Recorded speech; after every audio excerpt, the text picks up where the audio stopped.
하나님 말씀 봅니다. 예레미야 32장 17절에서 27절.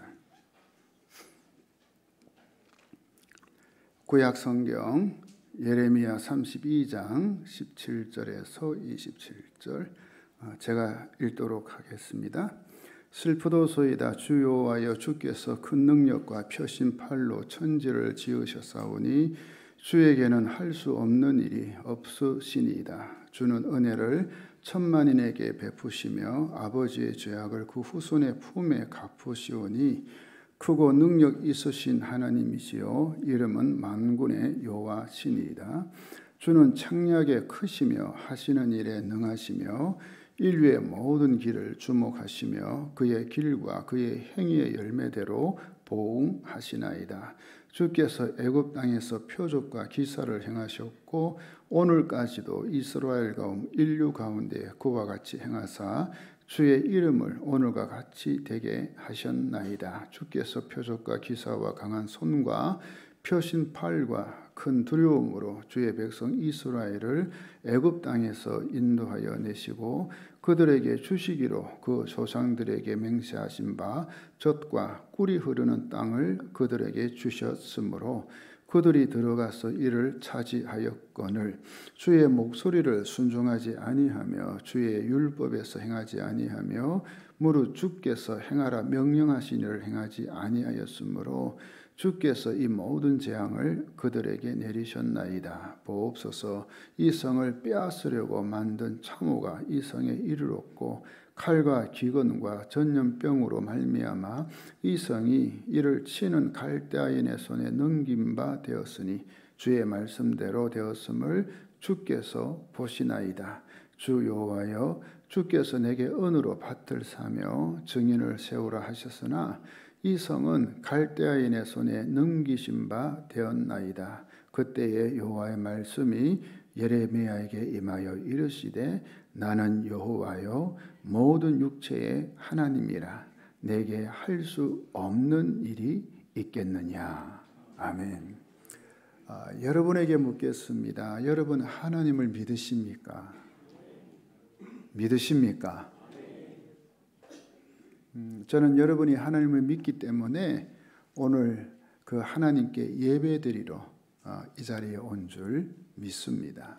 자, 그렇다면 여러분은 하나님을 어떤 분으로 알고 믿습니까? 하나님을 어떤 분으로? 사람마다, 성도마다 좀 다양하게 대답할 수 있겠죠. 혹자는 사랑의 하나님이시다.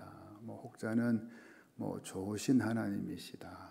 또 혹자는 아버지 하나님이시다 등등. 그 웨스트민스터 소요리 문답 제4문입니다. 하나님은 어떤 분이십니까? 그 질문이죠. 자, 그에 대한 답이 밑에 있죠. 여러분이 한번 읽어보실래요? 시작.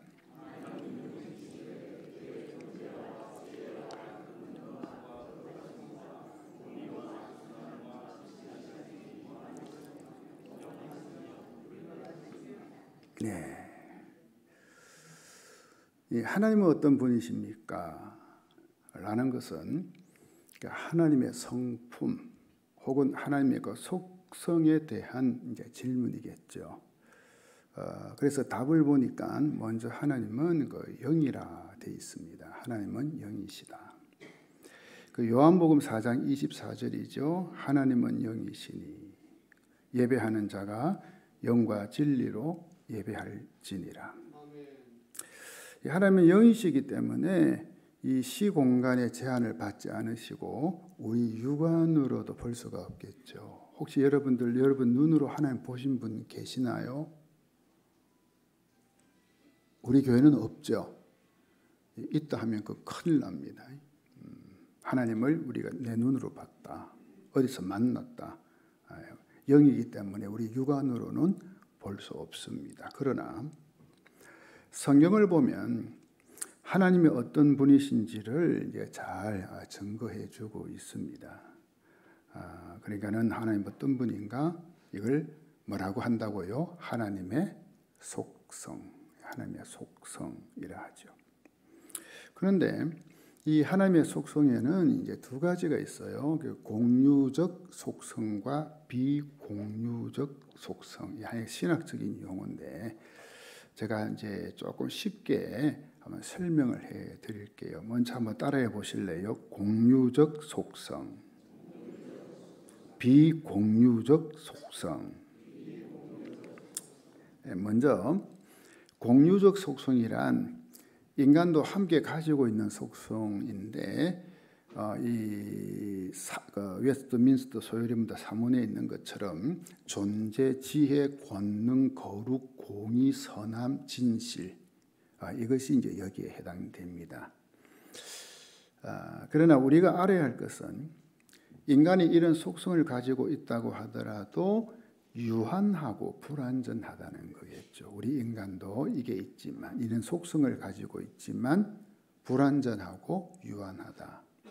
반면 하나님은 무한하시고 완전하십니다. 한번 예를 들어보겠습니다. 자, 여러분 인간의 지혜가 무한합니까? 유한합니까? 질문이 어렵나요? 안 어렵죠, 그죠?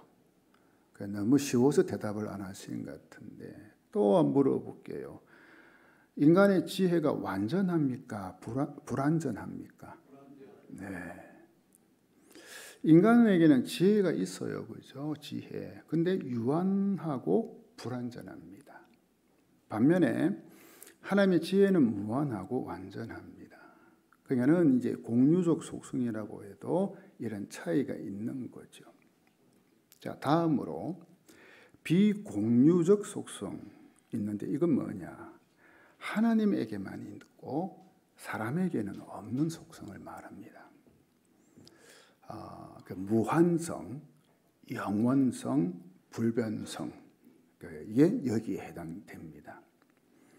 그래서 오늘은 하나님과 비공유적 속성, 즉 하나님만이 가지고 있는 속성 그 중에서 이제 전능성에 대해서, 그래서 우리가 보통 전능하신 하나님이라고 하잖아요. 그 전능하신 하나님을 한번 살펴보고자 하는 겁니다. 오늘 본문 말씀의 배경입니다.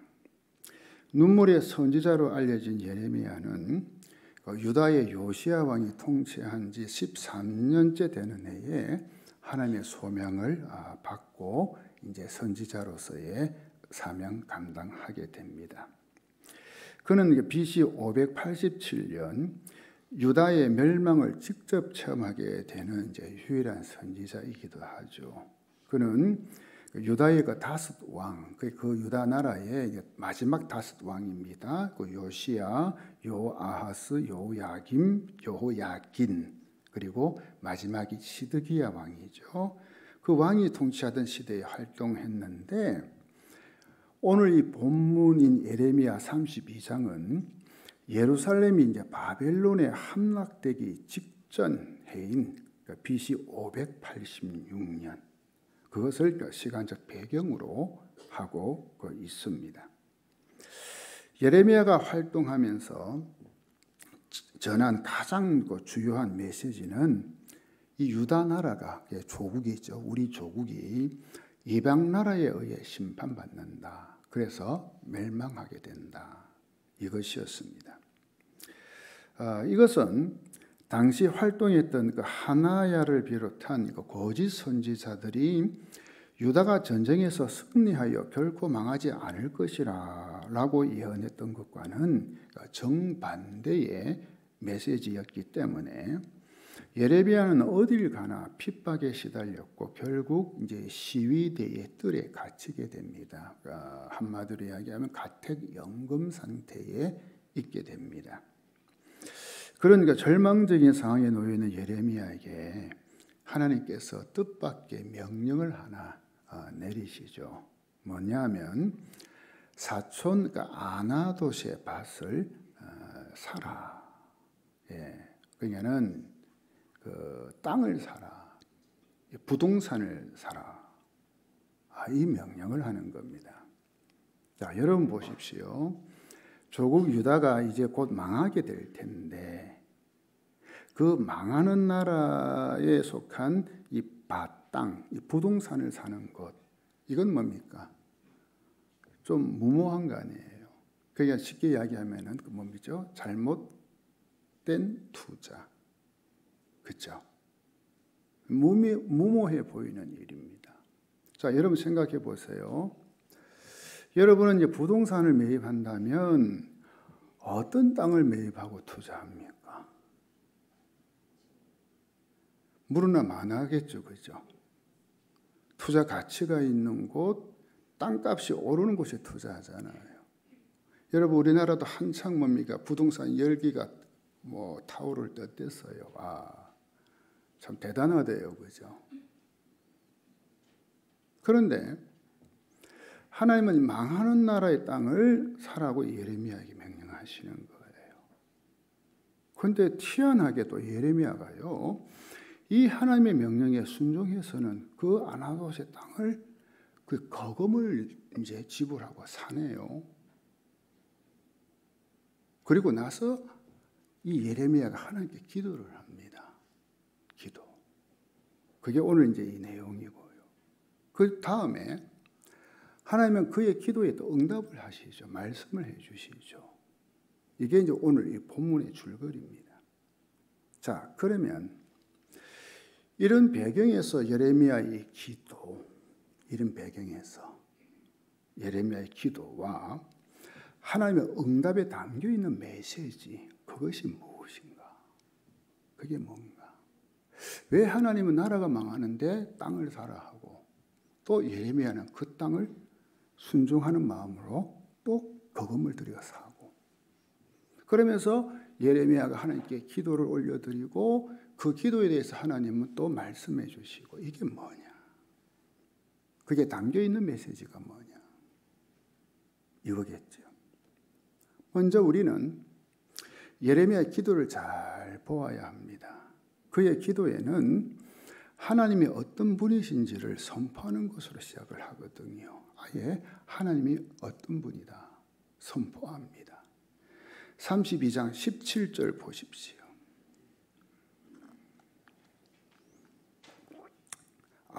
주 여호와여 보십시오. 주께서 주님의 크신 능력과 펴신 팔로 하늘과 땅을 만드셨으니 주께서는 무엇이든지 못하시는 일이 없습니다. 예레미야는 전능하신 하나님을 고백한 겁니다. 그는 하나님을 전능하신 하나님이라고 고백하며 이 유다의 이 멸망, 이 망하는 자기 조국에 대해서 슬퍼하고 또 호소하며 자신의 그 마음을 하나님께 이제 올려드리는 거죠. 그는 하나님을 크고 능력이 있으신 하나님이요 만군의 여호와라고 고백합니다. 만군의 여호와. 그러면서 하나님께서 행하신 일들을 하나씩 이제 열거하죠. 그러니까 이스라엘 민족이 그동안 지내왔던 그 과거의 모든 행적들, 거기서 하나님이 어떻게 역사하셨는지 그걸 하나씩 하나님께 기도로 올려드리는 거예요. 그러니까 이 예레미야는 전능하신 하나님을 믿는 유다 이 민족이 바벨론의 침공을 받아 멸망 직전에 있게 된 것은 이 유다의 죄악 때문이지 하나님이 무능하시기 때문에 이렇게 망하는 거 아니다 라고 기도하는 겁니다. 즉 하나님이 능력이 없어서 바벨론의 침공을 막지 못하신 게 아니라는 거겠죠. 유다의 죄악 때문에. 그래서 수많은 하나님의 사람들이 경고하고 또 하나님의 메시지를 전해줘도 깨닫지 못하고 돌이키지 않고 계속 죄악과 타락과 범죄 속에 살고 있으니까 그것 때문에 공의의 하나님이 바벨론을 사용하여 이 유다를 심판하셨다. 이겁니다. 그렇습니다.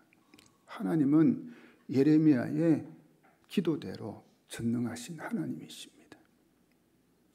우리도 예레미야처럼 지금 이 자리에서 예배드리는 대상인 영이신 하나님이 전능하신 하나님이심을 고백하기를 주의 이름으로 축원합니다. 지금 상황이 굉장히 안 좋습니다. 나라가 지금 망할 직전에 있습니다. 그런데도 예레미야 입에서는 내가 믿는 하나님은 전능하신 하나님입니다. 이 고백이 나온 거예요. 자, 그렇다면 전능하신 하나님이란 어떤 하나님일까요? 전능하신 하나님. 우리가 기도하거나 찬송하거나 전능하신 하나님 언급을 하죠. 그죠? 전능하신 하나님이 어떤 하나님이냐? 창세기 17장에 나오는 이야기입니다. 아브라함이 99세 때에 여호와께서 그에게 나타나셨어요. 그리고 하시는 말씀이 나는 전능한 하나님이다. 하나님이 아브라함에게 말씀해요. 우리는 이 아브라함의 일생을 좀 알고 있습니다. 그가 75세 때 하나님은 그를 부르셔서 큰 민족을 이루고 복을 주고 이름을 장대하게 하고 축복의 통로가 되게 해 주시겠다. 이 약속을 하죠. 그중에서 가장 중요한 게 뭡니까? 그동안 아이가 없는 이 아브라함과 사레 사이에 아들이 태어난다. 내가 약속해 주마. 그리고 이 가나안 땅 너에게 주겠다. 너희 후손에게 주겠다. 이거잖아요. 그런데 1년이 지나도 2년이 지나도 이 아브라함과 사레 사이에 아이 소식이 없어요. 기다리다 지친 아브라함은 하나님께 자기 종인 엘리에셀을 상속자로 해야겠다 하면서 이 투정과 또 불신이 섞인 말을 이제 하고 말이죠. 그러나 하나님은 그런 아브라함을 이제 타이르시면서 내가 반드시 아들 줄 거니까 너 믿고 기다려. 그래서 아브라함 다시 이제 마음을 고쳐먹고 하나님 이 말씀에 이 믿음을 새롭게 해서 또 다시금 믿음으로 기다리게 됐죠. 하지만 10년이 되어도 아브라함과 사레 사이에 아이가 생기지 않습니다. 그러자 아브라함은 아내 이제 사레가 이제 제안을 하나 하죠. 자기 여종인 하갈과 동침해서 우리 그 아들을 얻자. 그래서는 아브라함도 동의하고 동침해서 아들 하나 낳죠. 그 사람 이름이 뭔가요? 그 아들이 이스마엘. 이건 뭡니까? 하나님 약속하신 아들이 아니고 뭐죠? 인간적인 방법을 써서 낳은 아들이 있잖아요. 이때 아브라함 나이가 86세였어요. 그리고 13년의 세월이 흘러요. 또 하나님도 침묵하셨죠. 어떤 면에서는 13년. 그러다가 하나님 다시 이제 아브라함에게 나타나셔서 이 아들에 대한 약속의 말씀을 또 주시는 거예요. 이게 이제 창세기 17장이거든요. 아브라함 나이 99세 때. 그때 이 아브라함은요. 하나님께서 야 내년 이맘중에 너 아들 낳을 거야. 하니까 이 말씀을 듣고 피식 웃어요. 여러분 웃는 것도 두 종류가 있죠. 좋아서 웃는 게 있고 이때 아브라함이 피식 웃은 건 어떤 웃음이에요? 조금 못 믿겠다는 뭐 그런 말 하지 마세요. 뭐 그런 일이 일어난다고. 그죠? 못 믿는 피식 웃음. 그냥 아브라함이 마음속으로 아니 내가 지금 나이가 지금 100세인데 내 마누라가 90세인데 다 이제 문 다 닫혔고 어떻게 안 웃노? 아무리 생각해봐도 이건 아니야. 하나님께서 말씀해 주셨지만은 아니야. 이제는 더 이상 아니야. 내가 그래도 75세 때 80대는 그래도 좀 가능성이 조금이라도 있었는데 이제는 내가 100살이 되는데 뭐죠? 하나님의 그 능력을 이제 불신한 거죠. 믿지 못한 거죠. 그러면서 아브라함은 하나님께 아이고 하나님 그러지 말고 그냥 하갈과 사이에 낳은 저 이스마엘 저 아들이나 하나님 앞에서 살았으면 좋겠습니다. 우리가 다 아는 내용이죠. 그죠? 그러나 하나님은 아브라함에게 나는 전능한 하나님이야. 그 상황에서 하나님이 아브라함에게 나는 전능한 하나님이야. 뭐죠? 네가 100세고 마누라 90세가 돼도 아들 낳을 수 있어. 말씀해야 하는 거죠. 이 전능의 사전적 의미는 어떤 일이든 못하는 것이 없이 모두 능함, 가능함. 자, 다시 말씀드릴게요. 어떤 일이든 그냥 아브라함이 100세고 마누라가 90세가 돼도 놓는 거 가능하다 이거죠. 어떤 일이든 못하는 것이 없이 모두 가능함. 이걸 영어로는 almighty 혹은 omnipotent라는 단어를 써요. 뜻이 뭐냐? 무한히 절대적으로 풍부한 능력을 가지고 있습니다. 무한히, 유한이 아니고 무한히, 절대적으로, 상대적이 아니고 절대적으로 풍부한 능력을 가지고 있습니다.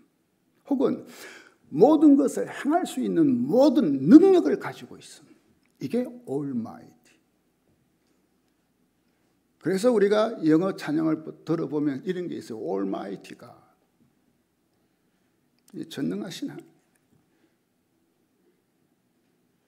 그리고 전능하신 하나님을 히브리어로는 엘 샤다이라고 해요. 한번 따라해 보실래요? 엘 샤다이. 네, 이건 꼭 여러분들이 좀 머릿속에 기억하면 좋겠어요. 엘 샤다이. 근데 이 엘 샤다이에는 두 가지 의미가 있습니다. 하나는 뭐냐? 아주 깊고 높은 산. 이 샤다이의 의미. 아주 깊고 높은 산이라. 그게 하나님이 아주 깊고 높은 산과 같은 분이다. 우리 교회에 있는 우롱산이 아니고, 여러분 그 히말라야 산맥 네팔 그 가면 그저 에베레스트 산 여러분 한번 TV 보셨죠? 그것처럼 웅장하고 장엄한 하나님입니다. 이것은 하나님의 힘을 의미하고 하나님의 능력을 의미하고 있는 거죠. 바로 무한히 절대적으로 풍부한 능력으로 모든 것을 행할 수 있는 하나님이심을 상징하는 게 샤다이. 아주 깊고 높은 산과 같은 하나님. 둘째가 어머니의 젖가슴입니다. 의미가. 그 앤드류 그 주크스는 그의 제 하나님의 이름에서 엘 샤다이에 대해 다음과 같은 말을 했어요. 샤다이라는 이름에 표현된 생각은 능력을 묘사합니다. 그러나 그것은 강포를 위한 능력을 뜻하는 것이 아니라 모든 것에 관대하고 풍부한 능력을 말하는 것입니다. 샤다이는 본래 가슴이 있는을 뜻하였는데 히브리어 샤드에서 파생되어 나온 말이며 샤드는 바로 가슴 혹은 더 정확히 표현하면 여인의 젖가슴을 뜻하는 말입니다. 그래서 샤다이는 하나님을 지칭하는 명칭 중 하나로서 그 뜻은 부어주는 자 또는 내어주는 자로 영육의 축복을 뜻합니다.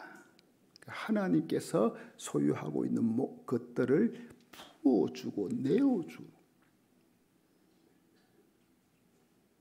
자, 이제 여러분이 이 어머니의 젖가슴이라는 샤다의 뜻을 아셨다면 이 젖을 부어주는 자, 젖을 내어주는 자가 어떻게 이 전능하신 하나님과 같은 이 전능자와 같은 의미인 것을 이제 이해를 하실 수 있을 것 같습니다.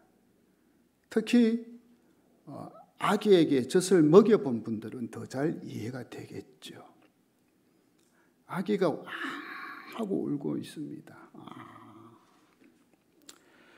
어떤 것을 갖다 드리더라도 아기 울음은 그치지 않습니다. 안 멈춥니다.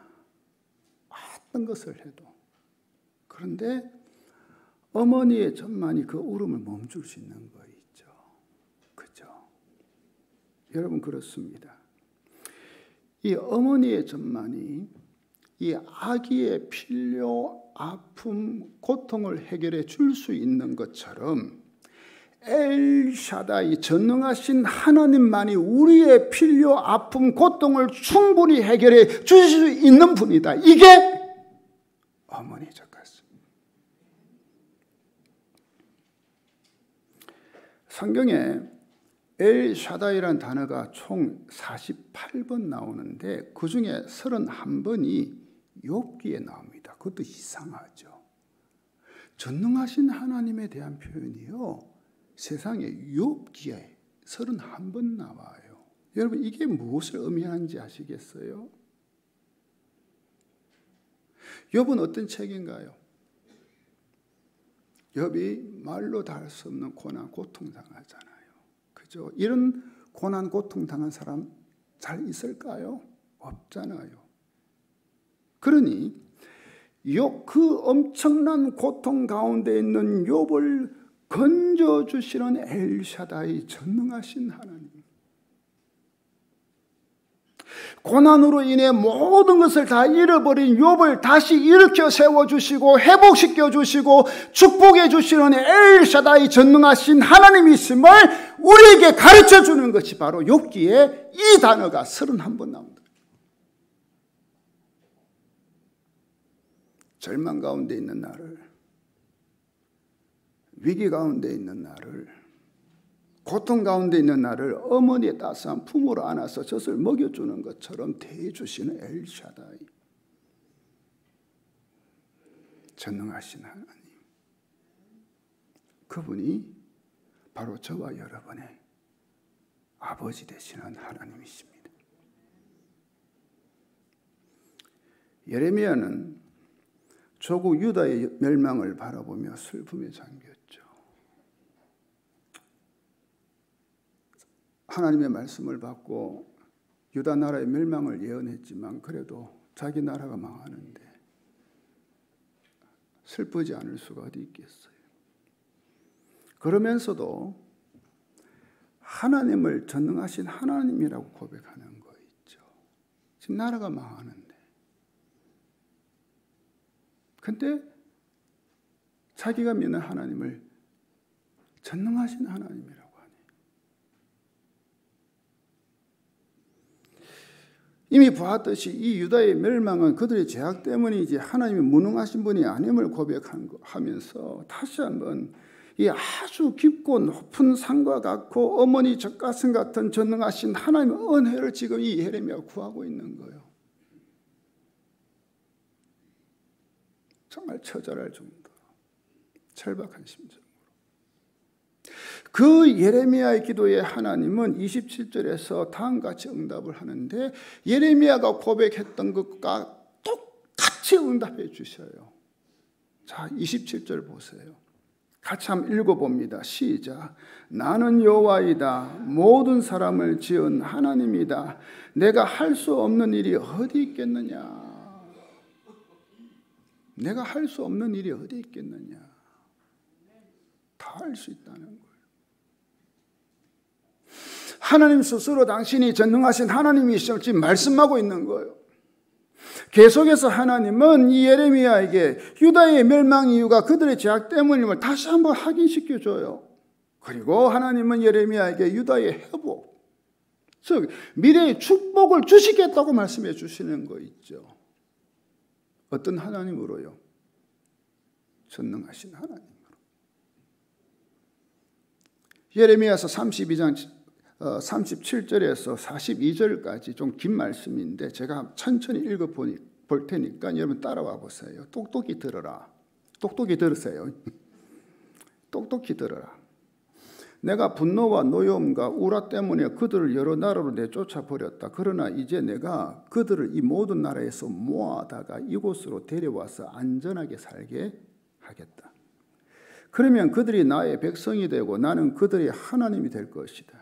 그때 내가 그들에게 한결같은 마음과 삶을 주어 그들이 언제나 나를 경외하여 그들 자신뿐만 아니라 그들의 자손들까지도 길이 복을 받게 하겠다. 그때는 내가 그들과 영원한 언약을 맺고 내가 그들에게서 영영 떠나지 않고 그들을 되게 할 것이며 그들의 마음속에 나를 경외하는 마음을 넣어 주어서 그들이 나에게서 떠나가지 않게 하겠다. 나는 그들을 잘 되게 함으로 기뻐할 것이며 나의 온 마음과 정성을 다하여 그들이 이 땅에 뿌리를 굳게 내리고 살게 하겠다. 나 주가 말한다. 내가 이 백성에게 이토록 큰 모든 재앙이 미치게 하였으나, 그게 죄악으로 바벨론에서 망한 거 이야기하죠. 하였으나 그 다음 보세요. 이제 내가 이에 못지않게 그들에게 약속한 모든 복을 베풀어 주겠다. 회복을 넘어 미래의 축복을 말씀한 거죠. 그러니 이 전능자 하나님은 그냥 우리가 그 하나님의 그 전능하신 능력으로 우리의 문제 여러 가지 그런 위기 상황만 해결해주고 이상 끝, 그게 아니고 그것을 넘어서서 우리의 미래의 축복까지 약속해 주시는 엘샤다이 하나님이심을 믿으시기 바랍니다. 이 사실을 확정해 주시기 위해 하나님은 예레미야에게 아나돗의 밭을 지금 거금을 들여서 사라고 명령한 거예요. 말도 안 되는 거잖아요. 나라 망하는데 땅 사서 뭐 하게요? 그 나라 다 빼앗기는데. 뭐죠? 다시 내가 이 땅 회복시켜 주겠다는 거예요. 때가 되면 포로로 끌려간 자들 다 돌아오게 하고 그 땅 다시 찾게 해주겠다. 그것을 말씀해 주시기 위해서 너 저 사촌 땅 사. 거금 들여서. 그러면 너에게 축복이 돼요. 바로 뭡니까? 유다의 회복과 미래의 축복. 그걸 이 예레미야가 땅 사는 사건을 통해서 보여주시는 거죠.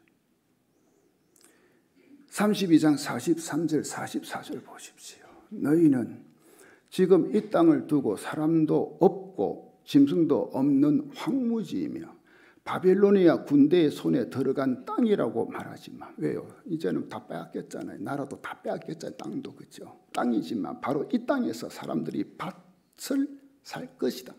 앞으로는 베냐민 땅에서만 아니라 예루살렘의 사방과 유다의 성읍들과 산간지역의 성읍들과 평지의 성읍들과 남쪽의 성읍들에서도 사람들이 돈을 주고 밭을 사서 매매 계약서를 쓰고 봉인하고 증인들을 세울 것이다. 포로로 잡혀간 사람들을 내가 돌아오게 할 것이기 때문이다. 나주의 말이다. 이것을 뭡니까?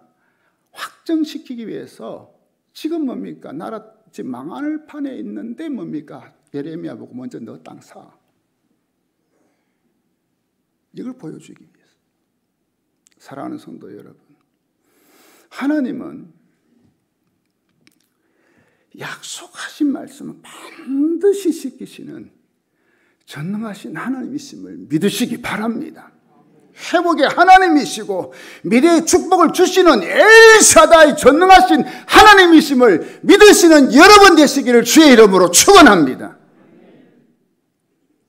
예레미야는 자기 조국 유다가 멸망하는 참담한 순간에도 전능하신 하나님이심을 고백하며 기도를 해요.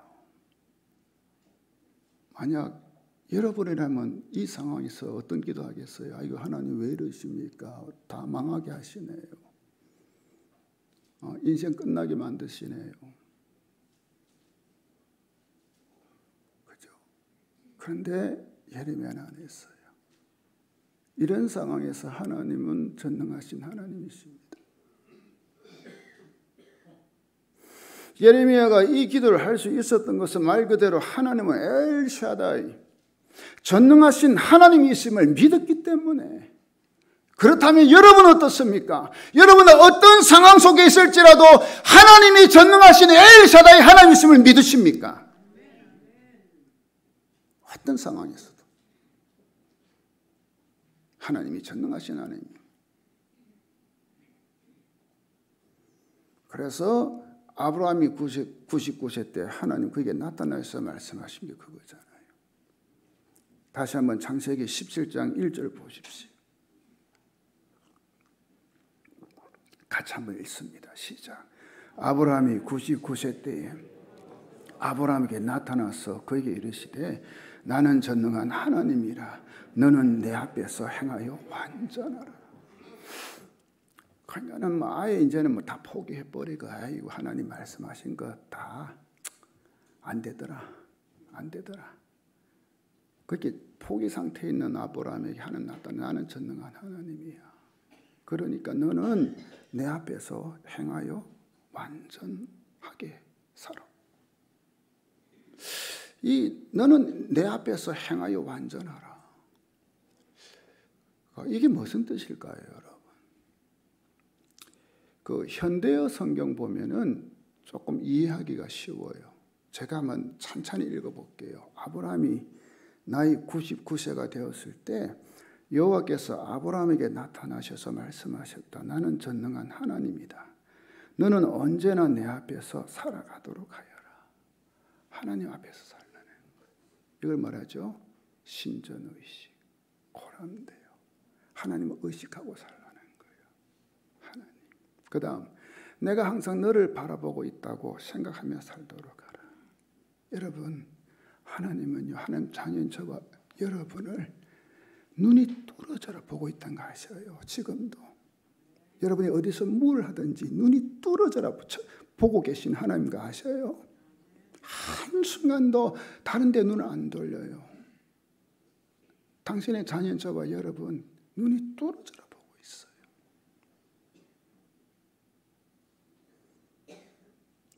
무엇이 올바른 것인지를 생각하며 살아라. 뭡니까? 정말 하나님 백성으로서 믿음으로 살라는 거죠. 그렇게만 살라는 거예요. 그리고 바른 길만 걷도록 하여라. 이게 너는 내 앞에서 행하여 완전하라. 그 뜻이에요. 우리는요, 어떤 때는 그 인생의 어두운 터널 속에서 또 절망으로 삶을 포기하고 싶은 순간에서도 엘샤다이 전능하신 하나님을 바라보고 의식하며 신뢰하고 믿음으로 살라는 거예요. 하나님 말씀이에요. 그때도 너는 나 믿고 의식하고 끝까지 나를 바라보고 살라는 거예요. 하나님 말씀이. 그럴 때에 이 불가능을 가능케 하시는 하나님을 경험하게 되고요. 그리고 거룩한 이 영향력을 끼치는 존재로 살아가게 되는 거예요. 누구처럼? 아브라함처럼. 이 아브라함과 똑같은 동명이인이 있죠. 미국의 유명한 대통령 아브라함 링컨 대통령. 하필이면 같은 아브라함이에요. 근데 이분은요, 수많은 실패를 경험한 정치가였잖아요. 1832년부터 1860년까지 약 한 30년간요. 주의원, 하원의원, 하원의장, 상원의원, 부통령, 상원의원 등 무려 17번이나 낙선의 선잔을 마신 실패자였어요. 그러니까는 2년에 한 번꼴로 선거 나가서 떨어진 사람이에요. 세상에. 몇 번요? 17번. 저 같으면 창피해서 안 나오겠는데. 이런 낙선과 실패를 거듭한 끝에 그는 1860년 드디어 미국 대통령이 되잖아요. 가장 위대한 대통령. 그래서 어느 사람이 링컨에게 물었어요. 신앙이 무엇인가요? 하나님을 믿는 신앙이 뭔가요? 물었어요. 그때 링컨 대통령의 대답이 이거였습니다. 하나님을 신뢰하고 인내하며 묵묵히 갈 길을 가는 것이라고 생각합니다. 하나님 신뢰하고 인내하며 묵묵히 믿음의 길, 신앙의 길을 가는 것, 이것이라고 생각합니다. 여러분 그렇습니다. 엘샤다이 전능하신 하나님을 신뢰하고 믿음의 반응을 하며 살 때 전능하신 하나님이 저와 여러분의 하나님이 되시는 것입니다. 한 자매가 있었습니다. 그녀는 한 남자와 사랑에 빠지게 되었고 행복에 가득 찬 가정을 꿈꾸며 결혼하게 되었습니다. 그러나 이 꿈은 신혼여행 둘째 날에 깨지고 말았습니다. 남편의 심한 병적 우울증으로 다툼과 갈등이 시작되었던 거죠. 물론 남편이 좋을 때도 있었지만 결국에는 두 아들을 낳은 후에 남편 곁을 그냥 떠나게 됩니다. 도무지 더 이상 살 수가 없으니까 못 견뎌서. 29세 되던 해에 그녀는 하나님을 인격적으로 만나게 됩니다. 원래 하나님 믿는 사람도 아니었어요. 친구가 준 성경을 읽으면서 그녀는 하나님을 구체적으로 알아가기 시작한 거죠. 하나님의 이름 중에 이 엘 샤다이의 하나님 만난 그녀의 인생 드디어 달라지기 시작했습니다. 그 그녀는 그 프리셉트 성경연구원이라고 한국에도 지금 대단한 기독교 단체로 알려져 있죠. 이 연구원 공동 설립을 해서 성경을 가르치는 성경 교사가 됩니다. 베스트셀러 작가가 되었고요. 매일 TV와 라디오 그리고 인터넷을 통해서 150개국 약 70개의 언어로 8억 명이 넘는 사람들에게 복음을 전하고 있습니다. 그녀의 이름은 Kay Arthur입니다. Kay Arthur. Kay Arthur는 엘 샤다이, 전능하신 하나님을 만난 체험을 다음과 같이 고백합니다.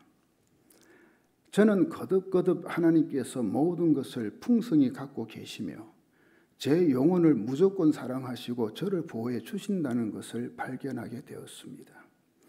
하나님께서는 남편이 자살했을 때에 저를 붙들어 주셨으며 남편 없이 자녀를 보살피는 어머니로서의 외로움과 책임감 그리고 누군가에게 기대고 싶은 마음이 사무칠 때마다 저를 붙들어 주셨습니다. 그분께서는 지금까지 개인적인 필요뿐 아니라 사역적인 차원에서 몹시 궁핍할 때마다 저를 붙들어 주셨습니다. 지도자로서의 고통이 견딜 수 없게 보일 때에도 저를 붙들어 주셨습니다. 제가 실패할 때도 붙잡아 주셨습니다. 아이들 때문에 울면서 과연 좋은 어머니인지에 대한 의심을 토로할 때에도 저를 붙잡아 주셨습니다. 하나님께서 저에게 전하라고 말씀하신 것 때문에 두려워할 때에도 저를 붙들어 주셨습니다. 제가 기력이 다하여 모든 것을 제대로 해나갈 수 있을지 의심할 때에도 저를 붙잡아 주셨습니다. 제가 해야 할 모든 일에 대해서 허덕일 때에도 붙들어 주셨습니다. 제가 하나님에게 달려가 그분의 품에 거하였을 때 저는 더 이상 방황하지 않게 되었습니다. 그는 모든 것을 예비하고 계신 분 바로 엘 샤다이 전능하신 하나님이십니다. 사랑하는 성도 여러분, 여러분은 하나님을 엘 샤다이 전능하신 하나님으로 느껴보신 적이 있으십니까? 엘 샤다이 전능하신 하나님을 여러분의 삶의 자리에서 만나신 적이 있으십니까? 신앙이란 내가 믿는 하나님을 내 삶의 현장에서 만나는 것 아닌가요? 그게 신앙 아닌가요? 내가 믿는 하나님을 내 삶의 현장에서 만나는 것. 시편 기자는 다음과 같이 고백하고 노래했습니다.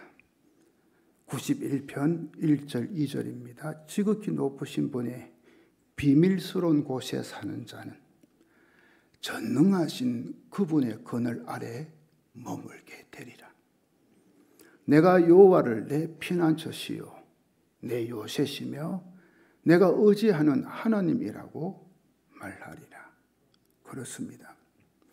저와 여러분이 인생의 힘들고 어려운 순간, 낙심과 좌절과 절망의 순간에 피할 곳은 엘 샤다이 전능하신 하나님의 그늘 아래입니다. 성도 여러분, 현재 여러분의 상황이 절망적이십니까? 누군가의 도움이 필요하십니까? 인생의 짐이 너무 무겁게 느껴지십니까? 인생이 힘들다고 느껴지십니까? 미래가 보이지 않습니까? 그렇다면 여러분이 찾아야 갈 한 분이 계십니다.